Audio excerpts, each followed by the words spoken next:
I'm Pistolero, and this is another of Pistolero's pointers.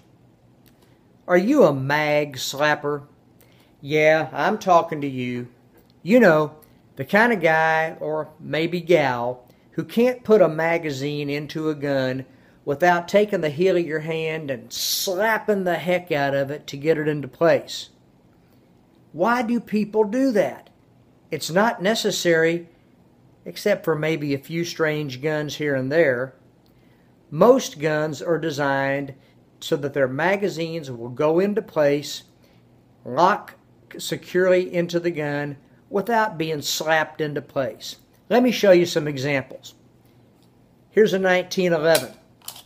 Doesn't matter which brand of 1911. They're all designed pretty much the same, aren't they? I know. If you've got one of those $3,000 or $4,000 1911s, you're going to say, oh no, there are a lot of differences. Come on. Magazine fits into a 1911 pretty much the same no matter which gun it is. Now I'm going to slide this in just with my thumb. Listen for the click. Did you hear that?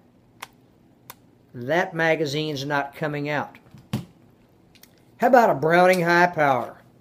Beautiful gun. Here goes the magazine into place. My thumb is just going to push it a little bit. Did you hear that click? That magazine's not coming out. Let's try something a little different. Smaller gun, polymer framed, car CM9. Here goes the mag. Listen for the click. Ah, did you hear that? Look at that. It's in the gun securely, and it's not coming out until you want it to come out. Why is it that so many people put a magazine in a gun and they feel like they have to put it in and then slap that thing into place? You don't need a sledgehammer to put a magazine inside a gun. Now, is it going to destroy the gun? Well, probably not. But it may cause a little bit of extra wear because the magazine is held into the gun with a little hook or latch which is inside the magazine well, which is the inside part of the grip. That hook or latch, of course, is operated by your magazine release, which allows you to take the magazine out. And the hook or latch inside the gun hooks into a little notch or a cutout on the magazine. When you slide that magazine into the gun, the magazine catch engages into that notch. When it engages, that's what holds the magazine in the gun.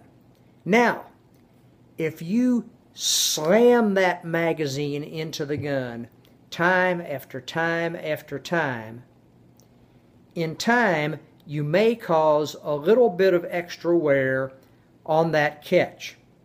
It's not going to happen overnight. It's not going to happen in the first 10 or 50 or 100 times that you slap the magazine into the gun, but eventually it might cause some extra wear in some guns. And when that happens, this happens. The magazine catch, which is supposed to hold the magazine at a certain height, at a certain position inside the mag well, may allow that magazine to sag just a little, but maybe enough that when the slide comes forward, it doesn't properly engage the top round in the magazine. And when that happens, you can get a failure to feed. Now again, this isn't going to happen overnight. It may not happen while you own the gun. If you don't shoot the gun much, it may not happen in the lifetime of the gun. But just for general principles, don't be a mag slapper.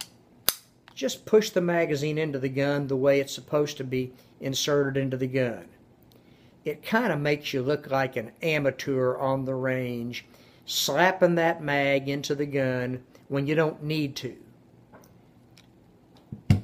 I'm Pistolero, reminding you to train like your life depends upon it, because someday it might.